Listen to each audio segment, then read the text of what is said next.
أعوذ بالله من الشيطان الرجيم. بسم الله الرحمن الرحيم.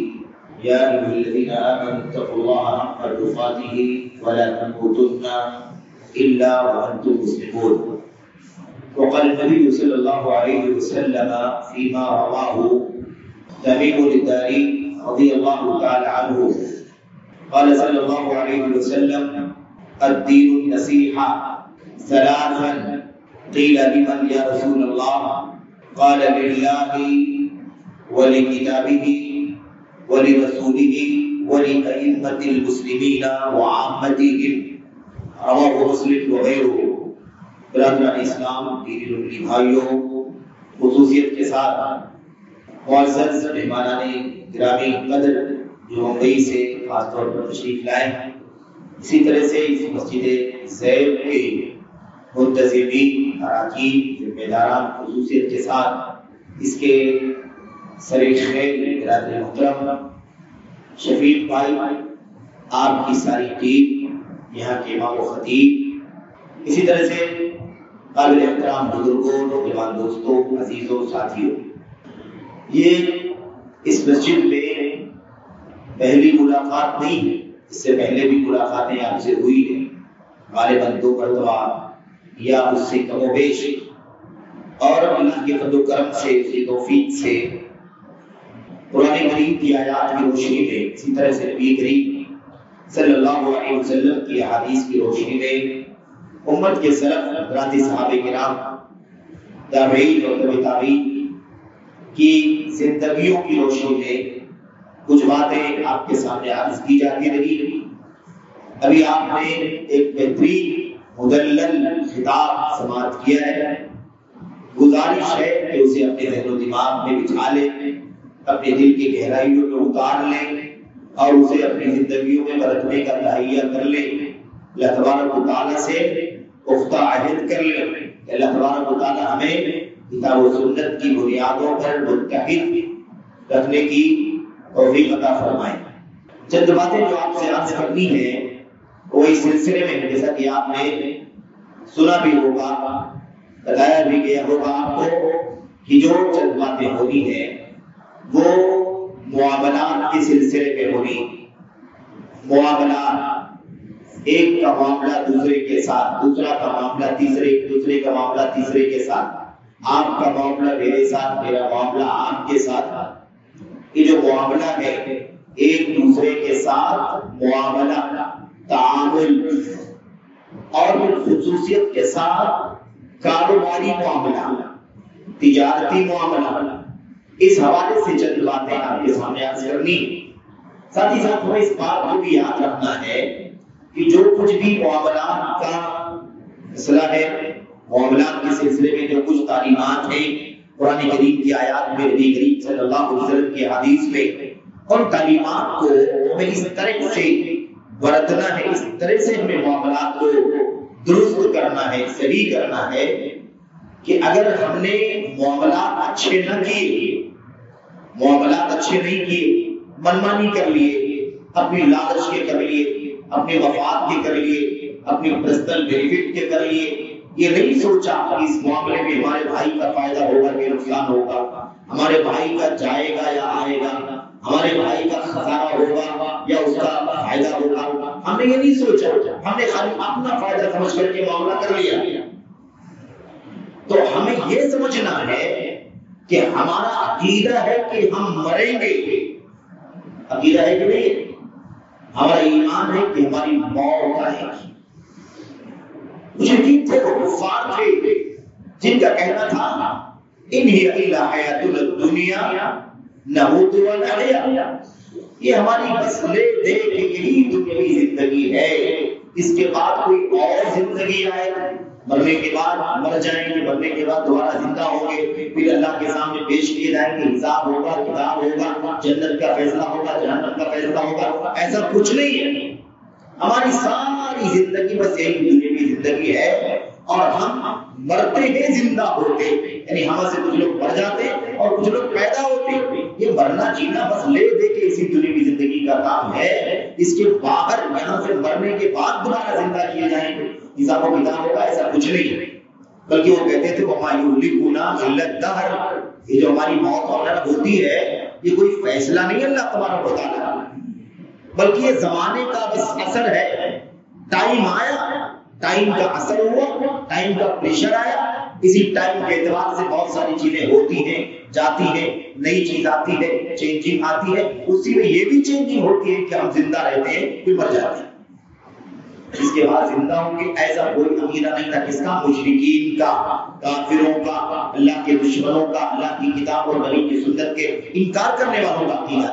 لیکن ہم ایمان والے ہیں، ہمارا عقیدہ ہے کہ ہم مریں گے، مرنے کے بعد اللہ تبارک و تعالیٰ ہمیں پھر زندہ کرے گا، پھر اللہ کے سامنے کھڑا ہونا ہوگا، حساب ہوگا، کتاب ہوگا، پوچھ تاچھ ہوگی. ہمارے قدم اللہ کے سامنے سے ٹل نہیں سکیں گے، ہٹ نہیں سکیں گے جب تک اللہ تبارک و تعالیٰ کے سوال کا جواب دے کر کے ہم اللہ تبارک و تعالیٰ کو مطمئن نہیں کرتے، صحیح جواب نہیں دے دیں گے تب تک اللہ تبارک و تعالیٰ کے سامنے سے ہمارے قدم ٹل نہیں سکتے، ہل نہیں سکتے. یہ ہمارا ایمان ہے کہ نہیں؟ ہمارا ایمان. اس لیے کوئی نہ سوچے کہ بس اپنی مرضی کے مطابق جیسا جہاں معاملہ کر لیا، جیسا جہاں بیہیویئر کر لیا، جیسا جہاں ڈیل کر لیا، اپنا فائدہ، اپنا نفع، اپنے لیے بھلائی، اپنے لیے خیر. بھائی کا فائدہ ہوگا، نقصان ہوگا، کوئی مطلب نہیں. وہ ڈوب جائے گا، وہ لٹ جائے گا، وہ کٹ جائے گا، وہ مر جائے گا، اس کا خسارہ ہو جائے گا، اس سے کوئی مطلب نہیں. بہت خطرناک مسئلہ ہے. اگر معاملہ یہیں تک ہوتا کہ یہ دنیاوی زندگی ہے تو جتنا کھینچ لے، تو جتنا فائدہ اٹھا لے، تو جتنا دوسرے کو نقصان پہنچا دے، کوئی فرق نہیں پڑتا، یہی مر جائیں گے فائدہ اٹھا کے، تب تو چلو ٹھیک ہے، یہ کام عقل مندی کا ہو سکتا تھا کہ فائدہ اٹھا لو، ہیرسمنٹ کر لو. لیکن مسئلہ ایسا ہے نہیں، مرنا ہے، مرنے کے بعد حساب و کتاب دینا ہے. اس لیے یہ ایک دم بھوک بھوک کے قدم رکھنا ہے، ایک ایک معاملہ. اور ایک بات اور اچھی طرح سے شروع میں ہی ذہن میں بٹھا لو کہ اللہ تعالیٰ کے حق میں جو گناہ کریں گے وہ اللہ تبارک و تعالیٰ کا حق ہے، تو وہ اپنے حق کے بارے میں اس کی مرضی ہے. وہ چاہے گا تو اپنا حق معاف کر دے گا، چاہے گا تو ہمیں عذاب دے گا، یہ اس کی مرضی پر ڈیپینڈ کرتا ہے. لیکن اگر میں نے آپ کا حق مارا ہے، آپ کے ساتھ غلط کیا، آپ کے ساتھ غلط کیا، آپ کو دھوکہ دیا، آپ کو چوری کر لیا، آپ کو کسی ایسے معاملے میں ڈال دیا جہاں آپ بہت بڑے خسارے میں پڑ گئے اور میرا فائدہ ہوگا، تو یہ مسئلہ آپ کے حق کا بن جائے گا، آپ کا رائٹ بن جائے گا.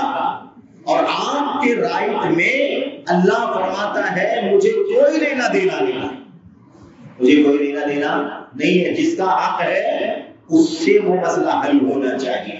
وہ معاف کر دے گا، اس کو تم پے کر دو گے، اس کا حق اس کو دے دو گے، لوٹا دو گے، یا وہ معاف کر دے گا، تب تو معاف ہو جائے گا. لیکن اگر وہ بندہ معاف نہیں کرتا ہے تو مجھے اس بندے کے حق سے کوئی لینا دینا. یہ بات اچھی طرح سے سمجھنی چاہیے. اور چونکہ کبھی بات کرنی بھی نہیں ہے، اس لیے آپ یہ سمجھ لیں کہ یہ اللہ کی کلام کی آیتوں میں، نبی کریم صلی اللہ علیہ وسلم کی حدیثوں میں یہ اچھی طرح سے سمجھایا گیا، اچھی طرح سمجھایا گیا. اچھا میں اشارہ کر ہی دیتا ہوں، پھر ایسا نہ ہو کہ اتنی بڑی بات ایسے ہی کہہ کے نکل جائے، یہ بھی اچھی بات نہیں. اللہ کے نبی صلی اللہ علیہ وسلم نے فرمایا ہے قیامت کے دن رجسٹر 3 ٹائپ کے ہوں گے.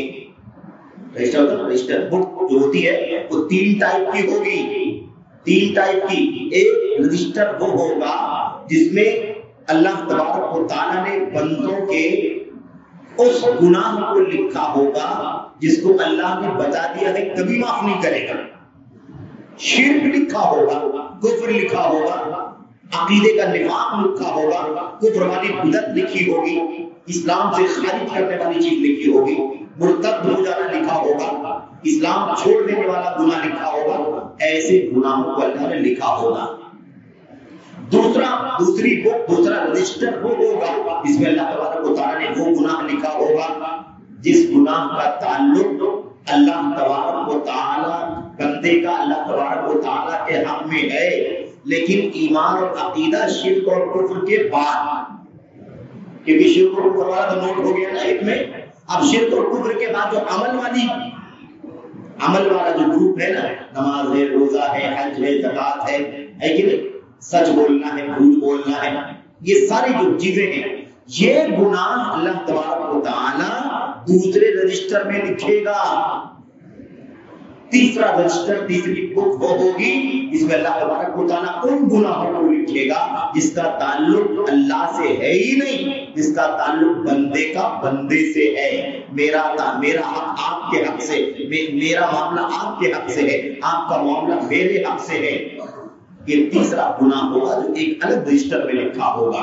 اللہ کے نبی صلی اللہ علیہ وسلم نے فرمایا جو پہلا والا رجسٹر ہے نا شرک والا، اس کے بارے میں اللہ نے پہلے سے ہی فیصلہ کر دیا ہے کہ وہ معاف نہیں کیا جائے گا. اس کا معاملہ تو یہی سے ڈن ہے، فائنل کیا ہوا. لا یغفر ان یشرک بہ ویغفر ما دون ذلک لمن یشاء. اللہ تبارک و تعالی نے فیصلہ کر دیا ہے اس کے ساتھ شرک کیا جائے، سجدہ کیا جائے، رکوع کیا جائے، ہے نا، قیام کیا جائے، طواف کیا جائے، دعا کی جائے، نذر مانی جائے، خوف ڈرا جائے، امید لگائی جائے، اس فریاد کی جائے، پناہ مانگی جائے وغیرہ وغیرہ. یہ سب عبادت ہے، یہ سب اللہ تبارک و تعالیٰ کا حق ہے. کوئی بزرگ نہیں، کوئی نبی نہیں، کوئی ولی نہیں، کوئی فرشتہ نہیں، کوئی جن نہیں، کوئی دیوی دیوتا نہیں، کوئی جاندار نہیں، کوئی بے جان نہیں، کوئی زندہ نہیں، کوئی مردہ نہیں، کوئی سورج نہیں، کوئی چاند نہیں، کوئی امام نہیں، کوئی پیر نہیں، کوئی فقیر نہیں، کوئی بھی نہیں. یہ اللہ تبارک و تعالیٰ کا حق ہے. اگر ہم نے کوئی کام اللہ کی عبادت کا کسی اور کے کیا کہ تو شرک ہے، اور یہ پہلے ہی فیصلہ کر دیا گیا ہے کہ اللہ تبارک و تعالیٰ معاف نہیں فرمائے گا. دوسرا گناہ جو ہے وہ ہے بندے کا اللہ تبارک و تعالیٰ کے حق میں گناہ کرنا شرک اور کفر کے بعد. نماز روزہ اس کے بارے میں کیا فیصلہ ہے؟ اس کے بارے میں فیصلہ ہے کہ اللہ تبارک و تعالیٰ کی مرضی پر ہے، وہ اللہ تعالیٰ کی مشیت اس کے ارادے پر ہے. انشاء عذبہ و انشاء غفر له. اللہ تعالیٰ چاہے گا تو معاف فرما دے گا اور چاہے گا تو اللہ تبارک و تعالیٰ عذاب دے گا. اس کے بارے میں اللہ تعالیٰ فرماتا ہے لا یعبأ اللہ بہ. اللہ تعالیٰ کو ان گناہوں کی کوئی پرواہ نہیں ہے، کوئی پرواہ نہیں، کوئی فکر نہیں. اس کی مرضی ہوگی معاف کر دے گا، اس کی مرضی ہوگی عذاب دے کر کے عذاب دے کر کے اس کو ختم کر دے گا. لیکن تیسرا جو گناہ ہے نا بندے کے حق والا، میں نے آپ پر چوری کر لیا، میں نے آپ پر الزام لگا دیا، میں نے آپ پر آپ کی غیبت کر لی، میں نے آپ کا ہڑپ کر لیا، میں نے سود کا کام کیا، میں نے رشوت کا کام کیا، میں نے ڈکیتی کر لیا آپ کی، میں نے آپ کا مال چھین لیا، میں نے غصب کر لیا، لیکن کوئی بھی طرح کا کام کیا. اللہ تبارک و تعالیٰ فرماتا ہے لا یترکہ اللہ. اللہ تبارک و تعالیٰ اس کو نہیں چھوڑے گا، نہیں چھوڑے گا. یعنی یہ حق اللہ تعالیٰ کا ہے ہی نہیں، وہ چھوڑے گا جس کا حق ہے، وہ اللہ کا حق ہی نہیں.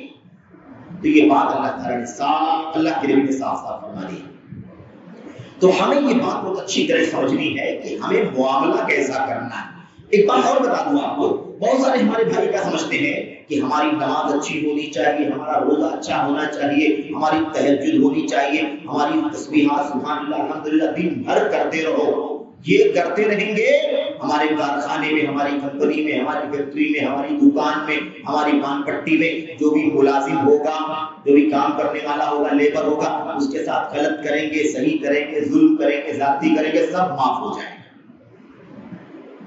کیوں؟ اس لیے کہ بہت نمازی ہے، بہت روزے دار ہے، بڑا متقی ہے، بڑا پرہیزگار ہے، بڑا سبحان اللہ الحمدللہ کرتا ہے، بڑے تسبیحات کرتا ہے، بڑی تہجد اور مصلی بچھاتا ہے رات کو، اس لیے اتنا نیکی کا کام کرتا ہے. تو یہ سب تو معاف ہو جائے گا. عبادت تھوڑی نہ ہے، وہ عقیدہ تھوڑی نہ ہے، ایمان کا مسئلہ تھوڑی نہ ہے، معاف ہو جائے گا سب. ایسا بہت سارے لوگ سمجھتے ہیں. یہ حدیث جو آپ کے سامنے پڑھی، اس سے معلوم پڑا نا کہ سب اکاؤنٹ الگ الگ ہے. سب اکاؤنٹ کیا ہے؟ الگ الگ ہے. وہ شرک اور کفر والا جو اکاؤنٹ ہے، اگر وہ ہے کسی بندے کا تو پھر آگے والا پوچھنے کی ضرورت نہیں ہے، اس کا ٹھکانہ جہنم. اس کے بعد اس کا شرک ہے نا، پھر اس کو نماز روزہ کیا بھی ہے تو کوئی فائدہ نہیں ہے کہ نہیں. کسی کا ہڑپ کیا، ستایا، ہمارا کوئی فائدہ نہیں. انجام کیا ہوگا؟ اسے جہنم میں ڈال دیا جائے گا.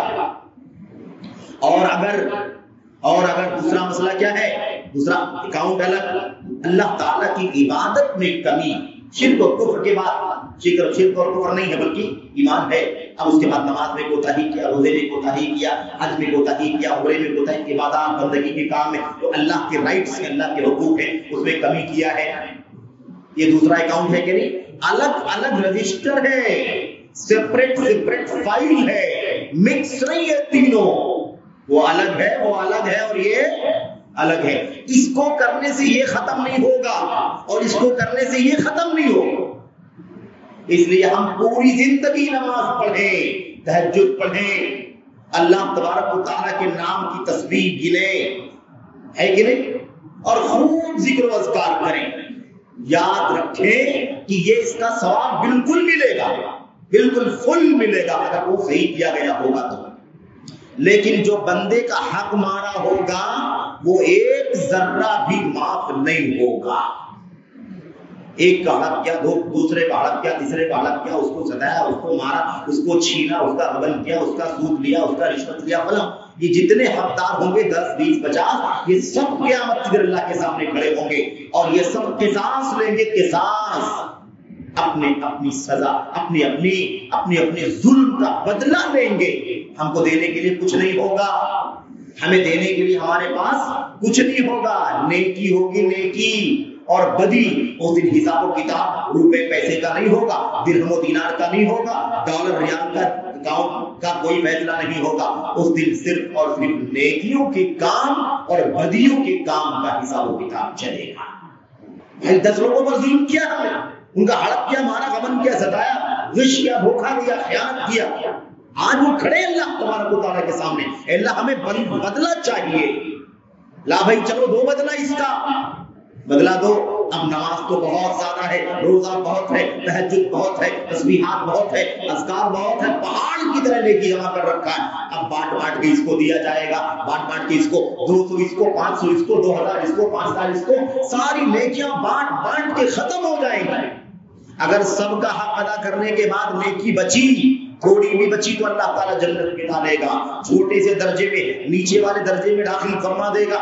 لیکن اگر بانٹتے ساری نیکیاں ختم ہو گئی, کیونکہ ہم نے سب کا حق مارا تھا نا, معاملہ گڑبڑ کیا تھا, بہیو غلط کیا تھا, تو اس کی سزا مل رہی ہے کہ ہماری نیکیاں بٹ رہی ہیں, ہم ان کو بانٹ کے دے رہے ہیں, کمپلیٹ کر رہے ہیں. اگر نیکی ختم ہو گئی اور ابھی بہت سارے لوگوں کا حق دینا باقی بچا ہوا ہے اور ہمارے پاس نیکی باقی نہیں بچی, تو کیا ہوگا؟ اللہ کے نبی نے فرمایا ان حقداروں کے گناہ اٹھا کر اس آدمی کے اوپر ڈال دیا جائے. ٹھیک ہے, اتنا خطرناک مسئلہ ہے. تو سب اکاؤنٹ الگ ہے. نماز, روزے, حج و زکات سے کسی بندے کا حق معاف نہیں ہوگا. اگر ایسے ہی ہوتا پھر تو بڑا اچھا طریقہ تھا, کروڑوں روپے غبن کر لو اور 5 لاکھ روپے کا حج کر کے آؤ, سب ختم ہے کہ نہیں؟ اتنا آسان طریقہ تھا. اکاؤنٹ سب الگ ہے, حساب کتاب سب الگ ہے, رجسٹر سب الگ ہے, فائل سب سیپریٹ ہے, کوئی کسی سے تعلق نہیں رکھتا. یہ بہت اصولی مسئلہ ہے. اور اسی لیے یاد رکھیں کہ اللہ کے نبی نے اللہ کی کلام کی آیتوں میں, نبی کریم صلی اللہ علیہ وسلم نے اپنی حدیثوں میں جہاں بتلایا ہے یہ عبادت کرنے والے کے پچھلے گناہ معاف ہو جاتے ہیں, یہ عبادت کرنے والے کے پچھلے گناہ معاف ہو جاتے ہیں. مثال کے طور پر نماز کے بارے میں اللہ کے نبی نے کیا فرمایا, جو آدمی 5 ٹائم کی نماز پابندی سے پڑھتا ہے اس کی مثال ایسی ہے جیسے اس کے گھر کے سامنے کوئی نہر بہ رہی ہو اور 5 مرتبہ وہ غسل کرتا ہو, تو کیا اس کی جسم پر کوئی میل کچیل باقی بچے گا؟ لوگوں نے کہا اللہ کیونکہ 5 بار نہائے گا تو کہاں سے میل بچے گا؟ اللہ کے نبی نے فرمایا یہی مسئلہ نماز کا ہے, یمحو اللہ بہن الخطایا. ان 5 نمازوں کے ذریعے سے اللہ تبارک و تعالیٰ گناہوں کو مٹا دیتا ہے, لیکن یاد رکھو جو گناہ مٹنے والی بات بتائی گئی ہے اس میں چھوٹے گناہ, اللہ کے حق والے گناہ تو معاف ہو جائیں گے, بندے نے جو غلط بہیو کیا ہے اس میں سے اتنا بھی گناہ معاف نہیں ہوگا. یہ گناہ کون سا معاف ہوگا؟ اللہ کے حق والا گناہ معاف ہوگا اور چھوٹا گناہ معاف ہوگا, بندے کے حق والا گناہ معاف نہیں ہوگا. یہی بات ہم روزے کے بارے میں سنتے ہیں, رمضان تو آ رہا ہے, من صام رمضان ایمانا واحتسابا غفر له ما تقدم من ذنبه, غفر له اس کے پچھلے سارے گناہ معاف کر دیے جائیں گے. یاد کر لو اچھی طرح سے, پچھلے سارے گناہ معاف کر دیے جائیں گے. اس میں کون سے گناہ؟ پچھلے سارے چھوٹے گناہ معاف کر دیے جائیں گے, پچھلے سارے اللہ کے رائٹس والے, اللہ کے حق والے گناہ معاف کر دیے جائیں گے. بندے نے بندے کے ساتھ جو غلط کیا ہے یہ گناہ اس رمضان کے روزے سے معاف نہیں ہوگا. حج کے بارے میں اللہ کے نبی صلی اللہ علیہ وسلم نے فرمایا جو شخص صحیح حج کر کے آتا ہے, حج مبرور کر کے آتا ہے, اس کا بدلہ جنت کے سوا کچھ نہیں ہے. وہ ایسے گناہوں سے پاک ہو کر کے آتا ہے جیسے آج ہی اس کی ماں نے اپنے پیٹ سے اسے پیدا کیا ہو. لیکن یاد رکھو اس میں جو گناہ معاف ہوتے ہیں وہ بندے کے حق والے گناہ معاف نہیں ہوتے. اور یہ امت کے علماء کا اجماع ہے اس کے اوپر. یہ متفقہ مسئلہ ہے، اس میں کوئی ڈاؤٹ نہیں، کوئی جھگڑا نہیں، کوئی اختلاف نہیں ہے. فائنل بات ہے. علامہ ابن تیمیہ رحمۃ اللہ علیہ نے بڑی وضاحت اپنے فتاوی کے اندر لکھا ہے امت کا اجماع ہے کہ عبادات کے اندر جو گناہ معاف ہونے کی بات بتائی گئی ہے اس سے مراد اللہ کے حق والے گناہ ہیں، اور وہ بھی چھوٹے گناہ. بندے کے حق کا کوئی گناہ معاف نہیں ہوگا. اسی لیے اللہ کے نبی صلی اللہ علیہ وسلم نے فرمایا شہید جانتے ہیں نا، شہید جو اللہ کی راہ میں کلمہ توحید لا الہ الا اللہ کے لیے، توحید کو دنیا میں عام کرنے کے لیے لڑتے جان دے کتنا اونچا درجہ ہے اس کا، بہت اونچا مقام، بہت اونچا درجہ. لیکن اللہ کے نبی نے فرمایا اس شہید کے سارے گناہ معاف کر دیے جائیں گے، لیکن اگر اس نے کسی کا قرض لیا ہوگا، ادا نہیں کیا ہوگا، چھین ہڑپ کر لیا ہوگا، ادا نہیں کیا ہوگا، شہید ہونے کے بعد بھی اس کا یہ قرض والا گناہ معاف نہیں ہوگا.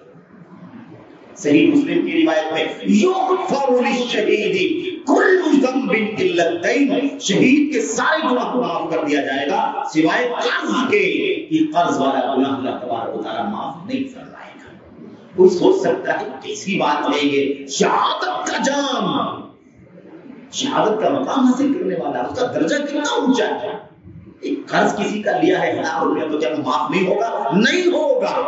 نبی نے فرمایا کہ شہادت کا مقام اس نے اللہ کی توحید کے لیے حاصل کیا ہے، بندے کا ہڑپ کیا تو اسے کیا تعلق ہے اس کا. بات سمجھ میں آ رہی کہ نہیں آ رہی؟ ہاں، اس لیے معاملات بہت امپورٹنٹ، یہ اصل میں مجھے بتانا ہے. اچھا، ہم نے آپ کے سامنے ایک حدیث پڑھی ہے. اس حدیث کے اندر اللہ کے نبی علیہ السلام نے فرمایا تھا کہ بات لمبی نہ ہو جائے. اللہ کے نبی صلی اللہ علیہ وسلم نے فرمایا الدین النصیحہ، الدین النصیحہ، دین بھلائی چاہنے کا نام ہے. دین کس کا نام ہے؟ بھلائی چاہنے کا نام ہے. 3 بار دین بھلائی چاہنے کا نام ہے، دین بھلائی چاہنے کا نام ہے، دین بھلائی 3 بار اللہ کے نبی نے فرمایا. حضرت تمیم داری رضی اللہ تعالیٰ عنہ جو صحابی ہیں اللہ کے نبی کے، وہ کہنے لگے اللہ کے نبی صلی اللہ علیہ وسلم، اور بھی صحابہ تھے، سب صحابہ نے کہا اللہ کے نبی کس کے لیے بھلائی چاہنا ہے؟ بھلائی چاہنا، بھلائی کس کے لیے بھلائی؟ لمن یا رسول اللہ، کس کی بھلائی چاہنا ہے؟ اللہ کے نبی نے فرمایا للہ ولرسولہ ولکتابہ ولائمۃ المسلمین وعامتہم. 5 بھلائیاں، 5 کے لیے بھلائیاں چاہنا ہے. اللہ کے لیے بھلائی چاہنا.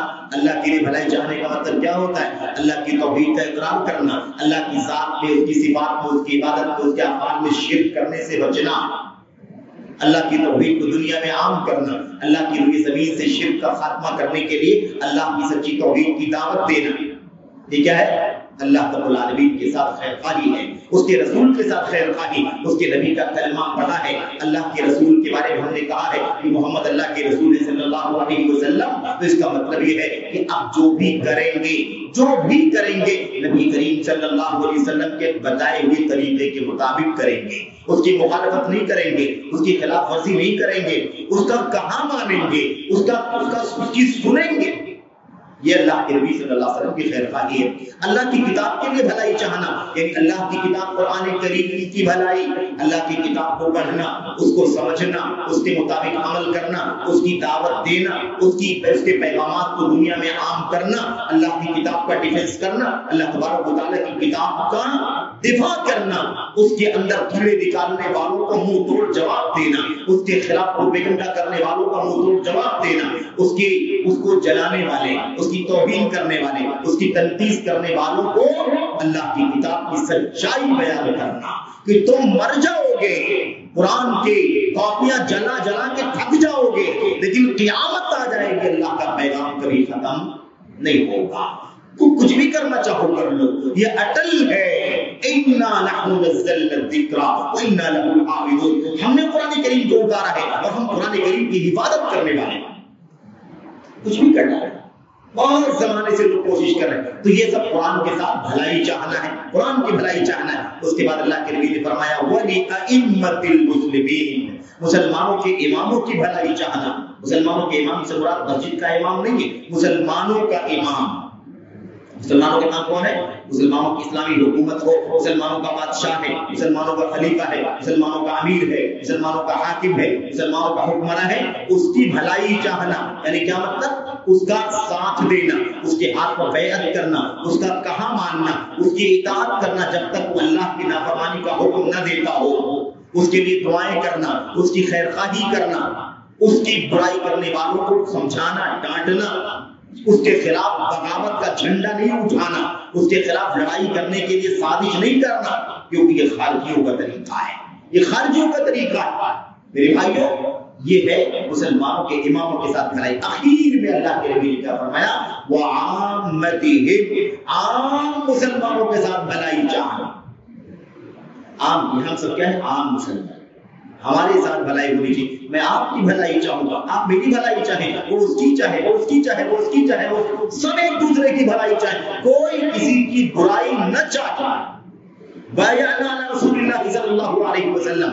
اللہ کے نبی کے صحابہ کہتے ہیں ہم نے اللہ کے نبی کے ہاتھ پر ہاتھ رکھ کر کے بیعت کیا، کئی چیزوں پر بیعت کیا، اس پر اس پر اس پر. اس میں سے ایک چیز کیا تھی لاسٹ میں؟ وَالنُّصْحِ لِكُلِّ مُسْلِمٍ، ہر مسلمان کے لیے بھلائی چاہیں گے، کسی مسلمان کا برا نہیں چاہیں گے. اس پر بھی ہم نے اللہ کے نبی کے ہاتھ پر بیعت کیا. ٹھیک ہے. اب ہمیں کیا پتا چلا کہ مسلمان کا معاملہ مسلمان کے ساتھ بھلائی والا ہونا چاہیے. اچھا، عنوان جو ہے وہ معاملات ہیں. معاملات بہت لمبا ہے میرے بھائیوں، یہ تو پورے دین اسلام کا 1/3 ہے. 1/3 تو معاملات ہی ہے، تو اتنی ڈیٹیل تو بات کر نہیں سکتے. میں آپ کو ایک اصول بتانا چاہتا ہوں معاملات کے بارے میں. ہم نے آپ کے سامنے ایک جامع کمپلیٹ بات بتا دی کہ مسلمان کے ساتھ، مسلمان کا معاملہ مسلمان کے ساتھ کیسا ہونا چاہیے؟ بھلائی کا ہونا چاہیے. اب وہ معاملہ کیسا بھی ہو سکتا ہے.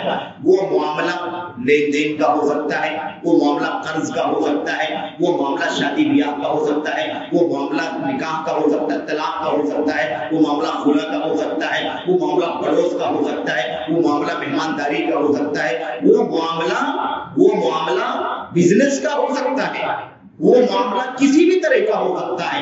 کوئی بھی معاملہ، ہر معاملے میں اصول یہ ہے کہ سب ایک دوسرے کی بھلائی چاہیں، کوئی کسی کا برا نہ چاہے. اور مجھے بتاؤ، اگر کوئی کسی کا برا نہیں چاہے گا، سب ایک دوسرے کا بھلا چاہیں گے، تو کبھی اختلاف ہوگا، کبھی جھگڑا ہوگا، کبھی اس کے خون کے پیچھے وہ بھاگے گا، کبھی اس کا ہڑپ کرنے کے لیے وہ دوڑے گا، کبھی وہ اس کا دشمن بنے گا. کوئی معاملہ پیش نہیں آئے گا. اور یہ طریقہ تھا محمد رسول اللہ صلی اللہ علیہ وسلم کا. اگر مثال کے طور پر یہ چیز 10 روپے کی ہے اور بیچنے والا اسے 5 روپے میں بیچ رہا ہے، بھلائی چاہنے کی مثال میں آپ کو دے رہا ہوں. بھلائی چاہنا جو اللہ کے نبی کی سنت ہے، اللہ کے نبی کی سیرت ہے، آپ کا آئیڈیل ہے. کیسے بھلائی چاہتے تھے معاملات کے اندر. اگر یہ چیز 10 روپے ہے، اس کی اصلی قیمت 10 روپے ہے اور یہ 5 روپے میں آپ کو بیچ رہا ہوں، آپ نے اس کو اٹھایا اور اس کو کہا میں چیک کر کے دیکھتا ہوں یہ برابر سب چل رہا ہے کہ نہیں چل رہا ہے، اس کے سارے فنکشن فیچر سب برابر ہیں کہ نہیں ہے. آپ نے چیک کر لیا. آپ نے چیک کرنے کے بعد دیکھا کہ یار یہ تو بہت اچھا ہے، یہ تو بہت اچھا ہے، اس میں تو کوئی پرابلم ہی نہیں ہے. پھر یہ آدمی 5 روپے میں کیوں بیچ رہا ہے؟ یہ آدمی 5 روپے میں کیوں بیچ رہا ہے؟ اب آپ اگر میرا بھلا چاہتے ہیں تو آپ کو چاہیے کہ آپ مجھ سے کہیں کہ بھائی یہ آپ کا سامان 5 روپے نہیں بلکہ یہ اتنا اچھا ہے کہ 10 روپے کے لائق ہے، اس لیے 5 روپے میں نہیں بلکہ میں 10 روپے آپ کو پے کروں گا. آپ گرچہ 5 روپے کہتے ہیں لیکن آپ کا نقصان ہو جائے گا اس کے اندر. اس کی قیمت 5 نہیں، بہت اچھا ہے، یہ 10 روپے کے لائق ہے، یہ 10 روپیہ لے لو اور میں یہ سامان لے جاتا ہوں. یہ ہے خیر خواہی. نبی کریم صلی اللہ علیہ وسلم نے گھوڑا بیچا، گھوڑا خریدا. اللہ کے نبی نے گھوڑا خریدا اور خریدنے کے بعد کہا ذرا اس کو دوڑا کر کے چیک کر لیتا ہوں کیسا دوڑتا ہے، لگڑا تو نہیں ہے، کوئی عیب تو نہیں ہے. آپ نے راؤنڈ لے کر کے دیکھا، آپ نے قیمت پوچھا، قیمت بتایا اتنے دینار کا ہے، اتنے درہم کا ہے. آپ نے کہا راؤنڈ لے کے دیکھ لو، کہا راؤنڈ لے کے دیکھ لو. راؤنڈ لے کر کے دیکھا، اللہ کے نبی نے فرمایا نہیں یہ تم غلط بول رہے ہو، تمہارا گھوڑا تمہاری قیمت سے زیادہ اچھا ہے، اس کی قیمت 500 نہیں ہے بلکہ اس کی قیمت تو 600 ہونی چاہیے. اچھا ایک راؤنڈ اور لے کر کے دیکھتا ہوں. ایک اور راؤنڈ لے کر کے دیکھا، اور تیز لگا، اور ایکٹیو لگا، اور مضبوط لگا. اللہ کے نبی نے فرمایا یہ بھی غلط ہے، 600 بھی نہیں، اس کی قیمت 700 روپے ہونی چاہیے. ایسے اللہ کے نبی نے اس کو جو کم قیمت بتلا رہا تھا اس کی بھلائی چاہتے ہوئے اللہ کے نبی نے اس کو اس کی قیمت جو وہ مانگ رہا تھا اس سے کئی گنا زیادہ قیمت عطا فرمائی. یہ کیا ہے؟ یہ خیر. اگر یہ اصول بتا رہا ہے، اصول ضابطہ، اگر یہ ہم نے کر لیا انشاءاللہ معاملات میں جھگڑے نہیں ہوں گے. اگر ہم نے معاملات کے اندر جو چیزیں چاہیے اگر ہم اس میں کمی نہ کریں تو پرابلم نہیں آئے گی. اگر ہم خیانت سے کام نہ لیں، اگر ہم جھوٹ سے کام نہ لیں، اگر ہم سچائی سے کام لیں، اگر ہم کلیئر بتا دیا کریں کہ سامان میں کیا پرابلم ہے.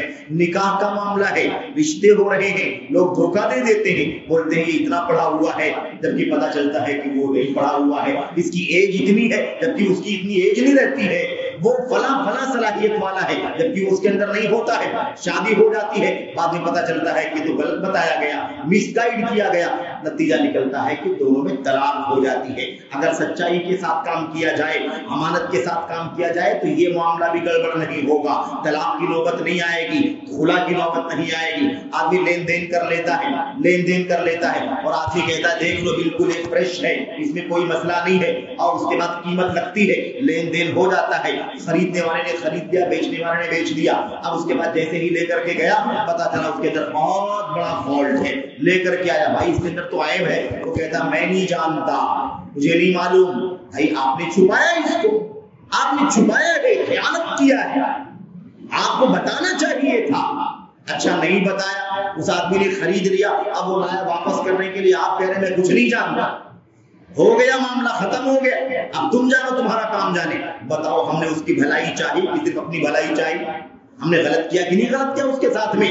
اللہ کے نبی فرماتے ہیں یاد رکھو ابھی تو بہت مزہ آیا کہ ہم نے غلط پیس دے دیا اسے، اور پیسہ تو ہم نے اس سے لے لیا اور واپس کرنے کے لیے آیا، ہم نے اس کو ڈانٹ دیا، نہیں واپس کیا. بہت مزہ آیا کیونکہ پیسے مل گئے. لیکن اللہ تبارک و تعالیٰ برکت کو اندر سے چھین لے گا. جھوٹ بول کر کے بیچا، خیانت کر کے بیچا، معاملہ اس کے اندر عیب کا تھا، ڈیفیکٹ تھا اس کے اندر، لیکن اس کو کلیئر نہیں کیا، اس کو پردہ ڈال کر کے بیچ دیا اسے.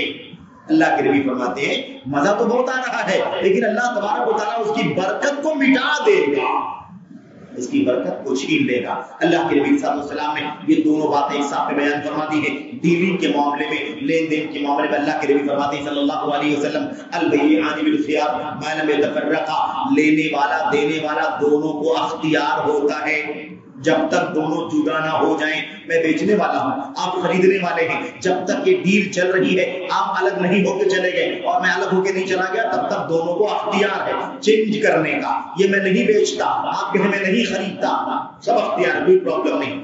لیکن یہ جب الگ ہو گئے، آپ نے لے لیا میں نے دے دیا، کام ختم ہو گیا، اب دونوں کو چینج کرنے کا، واپس کرنے کا اختیار نہیں ہے. اگر کوئی ڈیل ہوئی ہے، کوئی لکھا پڑی ہوئی ہے تو پھر اس کنڈیشن پہ چلیں گے، لیکن اگر ایسا کچھ نہیں ہوا ہے تو الگ ہونے کے بعد اختیار ختم. اللہ کے نبی علیہ السلام نے فرمایا فَإِن صَدَقَا وَبَيَّنَا، دونوں کے بارے میں آپ نے فرمایا، لیکن یہ یاد رہے وہ دونوں لینے والا دینے والا، بیچنے والا خریدنے والا، اگر دونوں سچ بولیں گے، دونوں کیا کریں گے؟ سچ بولیں گے. وَبَيَّنَا، اور دونوں واضح کریں گے کہ معاملے میں کیا ہے. دونوں سچ بولیں گے اور دونوں معاملے کو کلیئر کریں گے، بھائی ایسا ہے، اس میں یہ کمی ہے، یہ پرابلم ہے. اگر دونوں سچ بولیں گے اور واضح کریں گے، کلیئر کریں گے معاملے کو، بورک لہما فی بیعہما، تو اللہ تبارک و تعالیٰ کی طرف سے ان دونوں کے اس ڈیل میں، اس سودے میں برکت ڈال دی جائے گی، برکت ڈال دی جائے گی. وَإِن كَتَمَا وَكَذَبَا، اور اگر دونوں چھپائیں گے، دونوں کیا کریں گے؟ چھپائیں گے، حقیقت نہیں بتائیں گے اندر کیا ہے پرابلم اس کے.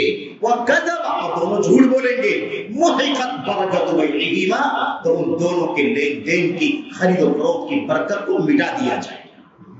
کیا ملے گا میرے بھائیو؟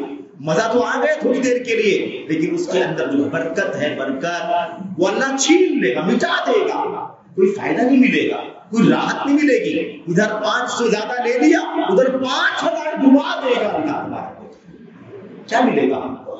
تو یہ سوچ ہونی چاہیے ہماری. نبی کریم صلی اللہ علیہ وسلم کی ایک حدیث آپ کے سامنے اور پیش کرتا ہوں. اللہ کے نبی صلی اللہ علیہ وسلم مدینے کے بازار میں گئے, مدینے کے بازار میں گئے. آج کل کی طرح سے باقاعدہ یہ سب ہے نا, یعنی بالکل یعنی کیا کہتے ہیں ایڈوانس طریقے بیچنے خریدنے کے نہیں تھے, بلکہ گاؤں دیہات کی طرح باقاعدہ ایک گونی بچھا دیا, چٹائی بچھا دیا اور لا کے اس کے اوپر گیہوں ڈال دیا, ادھر چاول کا ڈھیر, ادھر دال کی ڈھیر, ادھر جو کی ڈھیر, ادھر مکئی کی ڈھیر, ایسے ڈھیر لگا کے رکھے رہتے ہیں اور ترازو لگا کر اس پر بٹا ڈال کر کے تول کر کے بیچتے ہیں.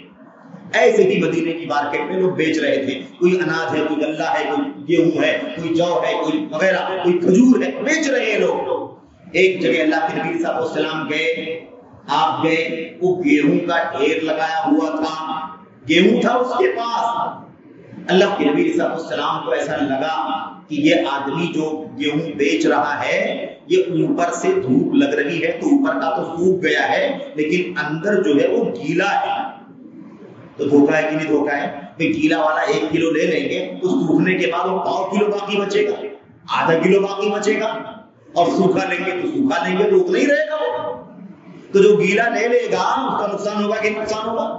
1 کلو بنا کر کے پانی کے ساتھ بیچ لے گا وہ, اور ہو جائے گا آدھا کلو, 1/4 کلو ہو جائے گا, نقصان ہو جائے گا اس بیچارے کا. اللہ کے نبی صلی اللہ علیہ وسلم کو ایسا اندازہ لگا. آپ وہاں گئے تو آپ نے اس اناج کے ڈھیر کے اندر بیچ میں ہاتھ ڈالا اور ہاتھ ڈال کر کے اندر سے گیہوں ایک مٹھی گیہوں نکالا تو آپ نے دیکھا کہ بھیگا ہوا ہے, گلا ہے, وہ گیلا ہے بالکل. اللہ کے نبی نے فرمایا ماذا یا صاحب الطعام, اے اناج بیچنے والے یہ کیا ہے, غلط کر رہے ہو, اوپر سوکھا ہے اندر گیلا بیچ رہے ہیں, یہ کیا ہے؟ اس آدمی نے کہا اصابت السماء, اللہ کے نبی رات میں بارش ہوئی تھی, یہ گیہوں بھیگ گیا تھا, وہی آپ ہاتھ ڈال کے نکال رہے تو گیلا والا گیہوں آ رہا ہے. اللہ کے نبی نے فرمایا اللہ جعلتہ فوق الطعام کی یراہ الناس, اگر وہ بھیگ گیا تھا تو بھیگا والا اوپر کیوں نہیں رکھتے کہ لوگ دیکھیں کہ گیلا ہے, اس کا دل چاہے گا لے گا, اس کا دل چاہے گا نہیں لے گا. آئی بات سمجھنے کی نہیں؟ اللہ کے نبی نے یہ بات سمجھائی, اس کے بعد آپ نے ایک قاعدہ بتلا دیا, وہ ان سب کے لیے بھی تھا, آج تک کے لیے ہے, ہمارے لیے بھی ہے, اور مرتے اور یہ دنیا جب تک قائم ہے تب تک کے لیے ہے. اللہ کے نبی نے فرمایا سن لو, تم بھی سن لو اور پوری امت سن لے, من غشنا فلیس منا, من غشنا فلیس منا, جو دھوکا دے ہم کو اس کا ہم سے کوئی تعلق نہیں ہے. آپ نے کہا من غشنا, اس نے ہمیں دھوکا دیا, جملہ یاد رکھو. اللہ کے نبی کا من غشنا, اس نے ہمیں دھوکا دیا. کیا اللہ کے نبی کو دھوکا دیا تھا؟ اللہ کے نبی بیچنے خریدنے تو آئے نہیں تھے, لیکن آپ نے فرمایا جو جس نے ہمیں دھوکا دیا, یعنی پوری امت ایک ہے, سب بھائی بھائی ہیں, کسی کو دھوکا دو گے تو ہم کو دھوکا دو گے, اس کو دھوکا دیا تو بھی ہمیں دھوکا دیا, ہمیں دھوکا دیا تو سب کو دھوکا دیا. یعنی ہم ایک امت میں, ہم بھائی بھائی ہیں, ایک دوسرے کے ساتھ بھلائی کرنا چاہیے. تم نے ہمیں دھوکا دے دیا اگر, تو پھر تمہارا ہم سے کوئی تعلق. یہ اللہ کے نبی صلی اللہ علیہ وسلم. تو میں نے آپ کہنے کا مطلب یہ ہے میرے بھائیوں کہ معاملات اچھے ہونے چاہیے. آج کتنے طلاق ہو رہی ہیں, کتنا خدا کی نوبت آ رہی ہے. آپ جب اس کے فتوے دیکھیں گے نا, یعنی استفتاء سوال دیکھیں گے تو شکایت رہتی اس کے اندر, ان لوگوں نے دھوکا دے کر کے شادی کیا, اس لڑکی کا آپریشن ہو چکا تھا, اس کے ساتھ یہ مسئلہ تھا, بچے پیدا نہیں ہونے والے تھے اور ہم کو دھوکا دے کر کے شادی کر دی. ابھی شادی کر کے کیا کروں گا, اولاد مجھے نہیں مل سکے گی تو کیا فائدہ ہوگا. مثال کے طور فار ایگزامپل ہے, ایسے کتنے مسائل ہیں میرے بھائیوں. کوئی بھی معاملہ, شادی بیاہ نکاح طلاق لین دین خرید فروخت, کوئی بھی معاملہ, من غشنا فلیس منا, یہ دھوکا دیا اس کام سے کوئی تعلق. یہ اللہ کے نبی صلی اللہ علیہ وسلم. تو ہمیں بہت زیادہ چوکنا رہنے کی ضرورت ہے, بہت زیادہ بڑا خطرناک مسئلہ ہے, بڑا خطرناک مسئلہ ہے. ہمیں سوچنا ہے کہ ہم جو غلط کر کے کما رہے ہیں, غلط کر کے حاصل کر رہے ہیں. اسی لیے اللہ کے نبی نے کاروباریوں کو مخاطب کیا ہے, بزنس مین کو کیا کہا تھا اللہ کے نبی نے. آپ علیہ السلام مدینے کے بازار میں گئے, ایک اور بات بس 5 منٹ میں انشاءاللہ 5 منٹ میں. اللہ کے نبی صلی اللہ علیہ وسلم مدینے میں گئے, مدینے کی بازار میں گئے, مارکیٹ میں. آپ نے فرمایا اے یا معاشر التجار, اے تاجروں کی جماعت, اے بزنس کرنے والوں، کاروباریوں سنو. سب لوگ جب اللہ کے نبی کی طرف دیکھنے لگے تو اللہ کے نبی نے فرمایا ان التجار یبعثون یوم القیامت فجارا، اے تاجروں کی جماعت، اے کاروباریوں، بزنس کرنے والوں، یہ تجار یعنی تجارت کرنے والے کل قیامت کے دن فاسق و فاجر بدعمل بنا کر کے اٹھائے جائیں گے.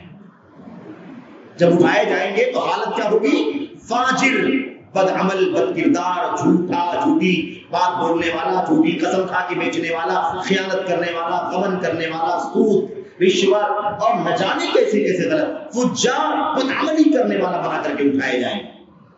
الا من اتقى الله وبر وصدق، اللہ کے نبی نے فرمایا سوائے ان تاجروں کے، ان کاروباریوں کے جو اللہ سے ڈرتے ہیں اپنے کاروبار میں. ہم نے شروع میں آیت کریمہ پڑھی تھی نا، یا ایھا الذین آمنوا اتقوا اللہ حق تقاتہ ولا تموتن الا وانتم مسلمون. تقوی چاہیے، تقوی کاروبار میں بھی تقوی. لوگ تقوی کا مطلب سمجھتے ہیں ہاں اچھی طرح سے ذرا پگڑی اگڑی لگا کر کے، اچھا حلیہ اولیا بنا کر کے، اور نماز روزہ حج زکات صدقات خیرات، اور میرے بھائیو وہی تسبیحات اذکار تہجد نماز مصلی، یہی تقوی ہے. تقوی کسی فیسنگ کا نام نہیں ہے، تقوی کسی حلی اور چہرے کا نام نہیں ہے. تقوی اللہ کے دین پر فلی عمل کرنے کا نام ہے. عبادت میں بھی اللہ کا تقوی، بندگی میں اللہ کا تقوی، کاروبار میں اللہ کا تقوی، لین دین میں اللہ کا تقوی، خاندانی اور آئلی معاملات میں اللہ تبارک و تعالیٰ کا تقوی، چلتے تقوی، اٹھتے تقوی، بیٹھتے تقوی، سوتے تقوی، ہر جگہ تقوی. اتقوا اللہ حق تقاتہ، اللہ سے ڈرو جیسے اللہ سے ڈرنے کا حق ہے. اتق اللہ حیثما کنت، جہاں رہو جس حالت میں بھی رہو اللہ تبارک و تعالیٰ سے ڈرتے. تو کاروبار میں بھی تقوی چاہیے. تو اللہ کے نبی کا فرمایا تاجر یہ بدعمل بنا کر کے اٹھائے جائیں گے، جھوٹے، وقار، یار، خائن وغیرہ وغیرہ ہے نا، سب ایسا اٹھائے جائیں گے سوائے ان تاجروں کے من اتقوا اللہ، جو اللہ سے ڈرنے والا، بزنس کرنے والا. اللہ سے ڈرتا ہے. تقوی متقی بزنس مین، متقی کاروباری، متقی بیوپاری، وہ برا اور نیکی کا معاملہ کرنے والا، اچھائی کا معاملہ، سچائی کا معاملہ، بھلائی کا معاملہ، خیر کا معاملہ کرنے والا، وہ صدقہ اور اپنی پوری ڈیلنگ میں سچ بولنے والا. متقی کاروباری، بر، نیکی اور بھلائی اور اچھائی کے ساتھ کاروبار کرنے والا اور سچ بولنے والا کاروبار، جن کے اندر یہ 3 خوبیاں پائی جاتی ہیں. اور قیامت کے دن فاجر اور بدعمل بد کردار نہیں اٹھائے جائیں گے، متقی اٹھائے جائیں گے، سچے کاروباری اٹھائے جائیں گے، بر اور نیک کاروباری بنا کر کے اٹھائے جائیں گے. اللہ کے نبی صلی اللہ علیہ وسلم نے فرمایا. میرے بھائیوں، میرے بزرگوں، اللہ کے نبی محمد رسول اللہ صلی اللہ علیہ وسلم نے فرمایا تھا لوگوں مرنا ہے، مرنا. اس دنیا کے پیچھے کتنا بھاگو گے؟ حلال حرام کی تمیز کرو گے یا نہیں کرو گے؟ کل قیامت کے دن اللہ تعالیٰ کے سامنے کھڑا ہونا ہوگا. جب تک تم یہ جواب نہیں دے لو گے کہ مال تم نے کہاں سے کمایا اور کہاں خرچ کیا، تب تک تمہارے قدم اللہ کے سامنے سے نہیں ہٹ سکتے. 5 سوال کیے جائیں گے، 5 میں سے 2 سوال مال کے بارے میں، انکم کے بارے میں. بہت خطرناک مسئلہ ہے. اللہ کے نبی نے فرمایا تھا میری امت کا فتنہ مال ہے. میری امت کا فتنہ کیا ہے؟ مال ہے. اور بھی بہت سارے گناہ کے کام ہیں، لیکن میری امت سب سے زیادہ بہکے گی، سب سے زیادہ گمراہی کا شکار ہوگی، سب سے زیادہ غلط راستے پر چلی جائے گی مال کے معاملے میں. مال کے معاملے میں کتنے ایسے آپ کو نمازی، روزے دار، حج زکات کرنے والے لوگ ملیں گے، ان کا کاروبار گڑبڑ ہے. وہاں 2 نمبر ہے، 4 نمبر ہے، 8 نمبر ہے، اس کا غبن ہے، اس کا ہڑپ ہے، اس کی چھین ہے، اس کی جھپٹ ہے، اس کے دنیا بھر کے مسائل ہیں. یہ بہت بڑا مسئلہ ہے، بہت بڑا مسئلہ ہے. مال کا فتنہ. نمازی ہے، مال کے فتنے میں ڈوبا ہوا ہے. حاجی ہے، بار بار حاجی، ہر سال حاجی، سال میں 10 عمرے کرنے والا، لیکن مال کے فتنے میں ڈوبا ہوا ہے. کتنے سے لوگ آپ کو ملیں گے. اور لوگ کہتے ہیں یار بڑا نمازی، روزے دار اور حج وج کرنے والا آدمی ہے، لیکن اس کا معاملہ صحیح نہیں، اسے معاملہ نہیں کرنا. اس کی نماز ٹھیک ہے، اس کا روزہ ٹھیک ہے، اس کا حج ٹھیک ہے، لیکن یاد رکھو یہ معاملہ کرنے کے لائق نہیں، کیونکہ معاملات میں اچھا نہیں ہے. ایسے کتنے لوگ آپ کو ملیں گے؟ بہت سارے لوگ ملیں گے. اس لیے مال کا فتنہ اس امت کا بڑا فتنہ ہے. اللہ کے نبی صلی اللہ علیہ وسلم کی بہت ساری حدیثیں ہیں. ہمیں فکر کرنا ہے ہمارے پیٹ میں کیا جا رہا ہے, ہم دانا کہاں سے کھا رہے ہیں, ہم پانی کہاں سے پی رہے ہیں, کپڑا کہاں سے پہن رہے ہیں, یہ چھت کس کی استعمال کر, یہ سطح کس کی استعمال کر رہے ہیں, یہ چھت حلال کی ہے کہ حرام کی ہے, بچوں کے پیٹ میں کیا ڈال رہے ہیں, بیوی کے بدن بیوی کے منہ میں کون سا دانا ڈال رہے ہیں, حلال ہے کہ حرام ہے. یہ اللہ تعالیٰ کل قیامت کے دن پوچھے گا. مرتے ہی یہ دنیا ختم, ساری لذتیں, ساری نعمتیں, سارا مال, ساری دولت, ساری چاہتیں نل. اکثروا من ذکر هذه اللذات الموت, کثرت سے بہت زیادہ موت کو یاد کرو جو ساری لذتوں کو کاٹ دے گی. کتنا مزہ آتا ہے, بہت مزہ آتا ہے, لیکن جیسے موت آئے گی ساری لذت دوسرے کے حوالے. ہمارا معاملہ اللہ کے سامنے حساب و کتاب. موت کو یاد کرو, موت کو یاد کرو, موت کے بعد کی تیاری کرو. اور مرنا ہے جس کو یقین نہ آئے وہ دیکھ لے گا خود کی اس کی موت آتی ہے کہ نہیں آتی. کون ہے دنیا میں جو موت کا انکار کر دے؟ جس نے انکار کیا ہوگا اس کی ماں کی موت ہوئی ہوگی, اس کے باپ کی موت ہوئی ہوگی, اس کے دادا پردادا کی موت ہوئی ہوگی. اور سارے لوگ ہیں دنیا میں ایسی باتیں کہہ دیتے ہیں. الحمدللہ مسلمان کا ایمان ہے کہ موت آئے گی. آخرت پر ایمان ہے کہ نہیں ایمان ہے؟ والیوم الاخر, یوم آخرت پر ایمان ہے, یعنی موت آئے گی, مریں گے, اللہ کے سامنے پیش ہو, حساب کتاب فیصلہ جنت اور جہنم کا ہوگا. ہمارا ایمان قرآن سنت صحابہ کی زندگی ہمارے سامنے, تو ہمیں فکر کرنی ہے موت کی.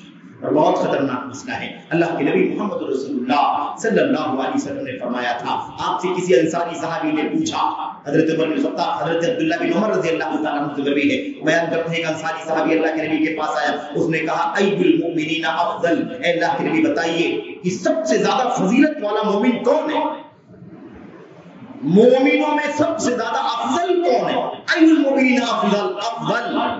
اللہ کے نبی نے فرمایا احسنهم خلقا, سب سے فضیلت والا مومن وہ ہے جو سب سے اچھے اخلاق والا ہے. سب سے اچھا اخلاق جس کا ہے, بیہیویئر جس کا ہے, معاملہ جس کا ہے, اور ڈیلنگ جس کی ہے, رہن سہن جس کا سب سے اچھا ہے, وہ سب سے افضل ایمان والا ہے. اس کے بعد صحابی نے پوچھا, انصاری نے, فَأَيُّ الْمُؤْمِنِينَ أَقْيَسُ, اے اللہ کے نبی پھر آپ یہ بتائیے کہ سب سے زیادہ عقل مند مومن کون ہے؟ عقل مند, آپ تو دنیا میں سب ایک سے ایک عقل مند ہے, بڑے سے بڑے جینیس ہیں. کیوں جینیس ہے؟ اس کے بعد پراپرٹی بہت زیادہ ہے, اس کے پاس بزنس بہت بڑا ہے, وہ بہت بڑا انجینئر ہے, بہت بڑا ڈاکٹر ہے, وہ اتنی سیلری پاتا ہے, وہ اتنا الاؤنس پاتا ہے, اس کو یہ فیسلٹی ہے, اس کو اتنی شہرت ہے, وہ نیتا ہے, وہ منسٹر ہے, وہ عہدے والا ہے, وہ منصب والا ہے. یہ معیار ہے کس کا؟ بہت جینیس آدمی. اللہ کے نبی سے پوچھا سب سے عقل مند مومن کون ہے, ذہین فطین جینیس ٹیلنٹ مومن کون ہے؟ اللہ کے نبی نے فرمایا اکثرهم للموت ذکرا واکثرهم لما بعده استعدادا. عقل مند مومن وہ ہے جو سب سے زیادہ موت کو یاد کرنے والا ہے اور سب سے زیادہ مرنے کے بعد والی زندگی کے لیے تیاری کرنے والا ہے. عقل مند وہ ہے جو موت کو یاد کرے, عقل مند وہ ہے جو مرنے کے بعد کے بعد والی لائف کے لیے تیاری کرے. یہ ہے عقل مند جو دنیا کے پیچھے بھاگے, دولت کے پیچھے بھاگے, اس کے پیچھے, اس کے پیچھے, اس کے پیچھے, وہ عقل مند نہیں ہے. کیونکہ یہ جو بھاگ رہا ہے ایک ذرہ بھی لے کے نہیں جائے گا, کپڑا بھی اس کے ساتھ جو جائے گا وہ سب سے زیادہ ردی والا کپڑا جائے گا, 50 روپے میٹر کپڑا بھی ساتھ نہیں جائے گا. لیکن نہ کوئی مال, نہ کوئی دولت, نہ کوئی پراپرٹی, نہ کوئی کپڑا, کچھ بھی نہیں جانے والا. ایسے آئے تھے ایسے قبر میں ڈال دیے جائیں. تو پاگل ہے نا جو اس دنیا کے پیچھے بھاگتا. عقل مند کون ہے؟ مرنے کے بعد والی پرماننٹ لائف, وہ جنت جب وہاں جنت مل جائے گی تو پرماننٹ ہے, وہ کبھی لا مقطوعۃ ولا ممنوعہ, نہ تو کوئی روک ٹوک ہوگی اور نہ وہ ختم ہوگی. ہاں کوئی رکاوٹ, موت بھی نہیں آئے گی. بھائی موت آئے گی نہیں, کیونکہ موت کو موت کے حوالے کر دیا جائے گا. خلود اللہ ہو, ہمیشہ رہو, اب مرنا نہیں ہے. جنتی تم ہمیشہ جنت میں رہو, لا موت, موت نہیں آئے گی. اور جہنمی تم جہنم میں رہو, اب خلود اللہ ہو, ہمیشہ رہو، تمہیں موت نہیں آئے گی۔ موت کو لا کر کے جنت اور جہنم کے بیچ میں اسے بھیڑیے اب کیا کہتے ہیں میڑھے کی شکل میں ذبح کر دیا جائے گا، اعلان کر دیا جائے گا۔ تو ہمیں کیا چاہیے؟ مرنے کے بعد کی تیاری کرنی ہے۔ یہ وہ راستہ ہے، یاد رکھو میرے بھائیوں، اگر ہم موت کو یاد کرتے رہے، موت کے بعد جب دوبارہ اٹھائے جانے، حساب و کتاب دینے، تیاری اللہ تعالیٰ کے سامنے پیش ہونے، اس کے سامنے کھڑے ہونے، جنت اور جہنم، یہ ساری چیزیں جب ہم بار بار یاد کریں گے تو دنیا کے پیچھے اتنا ہی بھاگیں گے جتنا بھاگنا چاہیے، اور آخرت کے لیے تیاری کریں گے۔ ہمارا ایمان صحیح ہے کہ نہیں صحیح ہے، ہمارا عقیدہ صحیح ہے کہ نہیں صحیح ہے، ہماری نماز کی پابندی برابر ہے کہ نہیں ہے، ہمارا روزہ صحیح ہے کہ نہیں صحیح ہے، ہمارے کاروبار میں سچائی ہے کہ نہیں صحیح ہے، ہم لوگوں کے حقوق ادا کرتے ہیں کہ نہیں ادا کرتے ہیں، کسی کا ہڑپ تو نہیں کرتے، کسی کا غبن تو نہیں کرتے، رشوت کا کاروبار تو نہیں کرتے، ناپ تول میں کمی تو نہیں کرتے، ڈانڈیاں تو نہیں مارتے، 2 نمبر 4 نمبر کا ڈیل تو نہیں کرتے، وکیلوں کو ججوں کو رشوت دے کر کے حلال حرام ختم تو نہیں کرتے، چوری تو نہیں کرتے، ڈکیتی تو نہیں کرتے، دھوکہ تو نہیں دیتے، فریب تو نہیں کرتے۔ یہ سب ہم سوچیں گے جب یاد کریں گے موت کو، اور مرنے کے بعد اللہ کے سامنے کھڑے ہونے کو سوچیں گے۔ بہت لمبی بات ہو جائے گی، اللہ سے دعا کرتے ہیں کہ اللہ تبارک و تعالیٰ ہمیں اپنے معاملات کی فکر کرنے کی توفیق عطا فرمائے، اور اللہ تعالیٰ ہمیں اور آپ کو مرنے موت کو یاد کرنے کی اور موت کے بعد کی زندگی کے لیے صحیح معنوں میں تیاری کرنے کی توفیق عطا فرمائے، کہ یہی عقل مندی ہے، یہی سمجھداری ہے۔ اللہ ہم کو، آپ کو، سب کو، سارے بھائیوں کو، ساری بہنوں کو، سارے عزیزوں کو، اللہ سب کو موت کو یاد کرنے کی اور موت کے بعد والی لائف کے لیے تیاری کرنے کی توفیق عطا فرمائے۔ آمین رب العالمین۔ صلی اللہ وسلم وبارک علی نبینا محمد وعلی آلہ وصحبہ اجمعین۔ السلام علیکم ورحمۃ اللہ وبرکاتہ۔